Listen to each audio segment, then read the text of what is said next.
This is Letter to Sons. I'm Doug Keating. You are going to Europe this year. However, you're not sure where to go or how to spend your time.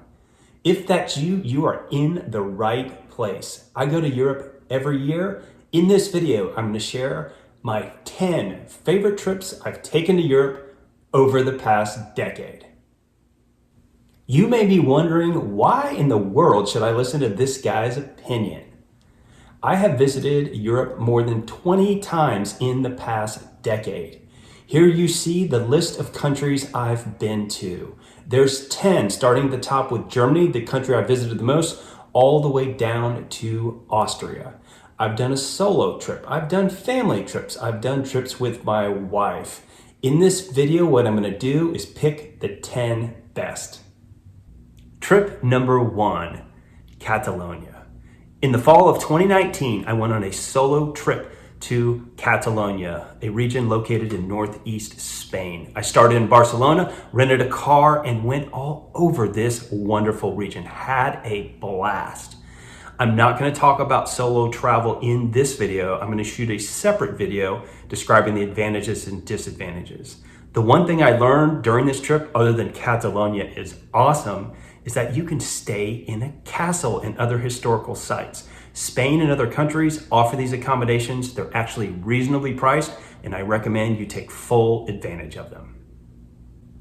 Trip number 2, taking my boys to Bavaria. In 2015, I took my then teenage sons to spend some time in Bavaria, an area I'm very familiar with in southeast Germany. We went all over the place: Munich, Salzburg, into the mountains, castles, Rodelbahn, you name it, we did it. The key takeaway from this trip: if you've never been to Germany, Bavaria is the best place to go. It's what most Americans picture when they think of Germany, and there's just a ton of great things to do. Trip number 3, Thanksgiving in southern Germany. My younger son lived in Nuremberg for a year. I came up with the brilliant idea of taking his older brother to visit during Thanksgiving week, and we would celebrate in Nuremberg.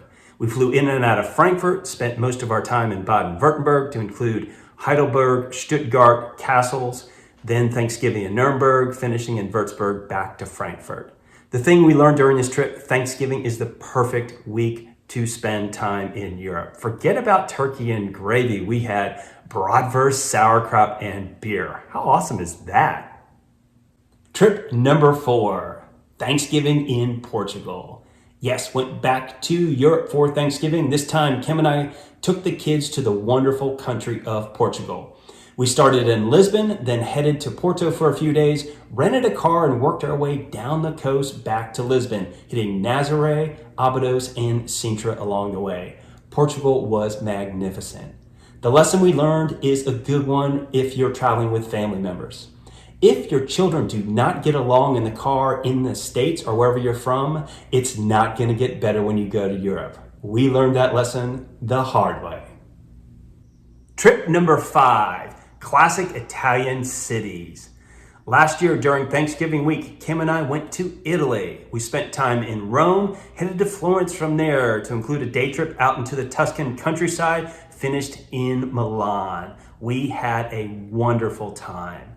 The thing we learned during this trip: the Italian railway system works really well. Easy to get from city to city, just a few hours, get on the train, relax.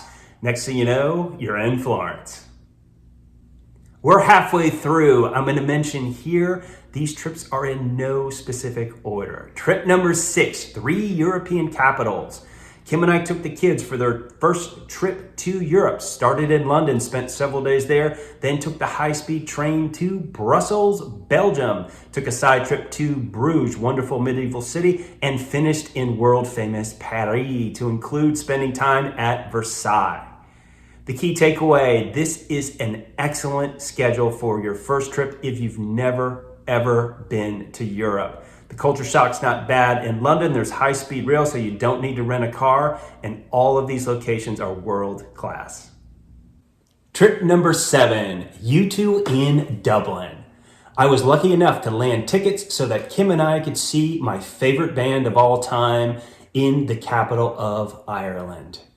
As the Swifties are teaching us, going to Europe to see a concert is not a bad idea. Especially Dublin. This city lives for music, it has Guinness, and is easy to get to from the States. What more could you ask for? Trip number 8, spring break in Spain. Kim and I took the kids during their school spring break to spend a week in Spain, splitting our time equally between Barcelona and Madrid, the capital. If you've never been to Spain, this is the perfect place to start. Both Barcelona and Madrid are awesome cities, and if you get bored of them, there's easy day trips such as Montserrat from Barcelona and Segovia or Toledo from Madrid. Trip number 9, long weekend to Edinburgh, Scotland. Last fall, Kim and I spent several days in the capital of Scotland and we had a blast. The thing we learned during this trip is that doing a long weekend from America to Europe, totally doable, and Edinburgh is the perfect location. You've got whiskey, historic sites, so much to see and do. Just don't forget your rain gear. You're gonna need it. Trip number 10, exploring Holland. Neither Kim nor I could afford to take a lot of PTO many years ago. We decided to go a small country, Netherlands, and explore one of the regions, Holland. Started in Amsterdam, used the railway system to head to Haarlem, Leiden, Delft, finish in Rotterdam, and then back to Amsterdam. The thing we learned, if you don't have much time, just go to a small country you've never been to before. We had a blast, learned a lot, and really enjoyed this experience. Let me wrap up this video by talking about my most recent trip to Europe with my younger son celebrating his college graduation. We flew off to Manchester to watch Manchester City win the Premier League. We were in the stadium when it happened. Bucket list experience. From there, we headed to Barcelona for several days. I flew home from there. He went on to Lisbon, Portugal. The thing we did during this trip that worked well is used budget airlines that fly within Europe. If you want to go from one city to another that are not close by, take the budget airlines. They are worth it.